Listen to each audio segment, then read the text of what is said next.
Welcome back.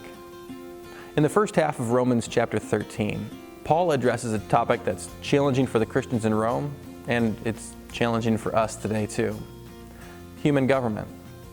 He calls on Christians then and Christians now to submit to governing authorities, to see God's hand at work, even in corrupt human governments. Paul knows about corruption. He's experienced it. He's been in prison. He's been beaten because of government corruption. He understands what it is. He knows that his government isn't perfect. But he believes that while the government may be corrupt in some ways, that the God who controls all things is still at work. His faith echoes the faith of Jesus, who stood before Pontius Pilate and confessed, "You would have no power over me if it had not been given to you by my Father." Paul sees God's hand at work, sometimes through, sometimes in spite of the human government that exists in Rome in that day. For the Christians in Rome, this was particularly challenging. The emperor was worshipped as a god in parts of the Roman empires.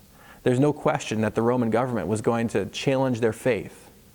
And yet, on every point where they could submit to the government without breaking in their obedience to God, Paul calls them and us to do so. That government is an authority that God himself has established. As we think about this, like the chapters before, we're going to take a look at our obedience to God, but recognize that it always begins in view of God's mercy.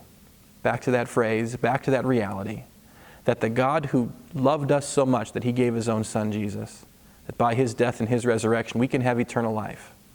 That God is also going to take care of us, sometimes through, sometimes in spite of our government.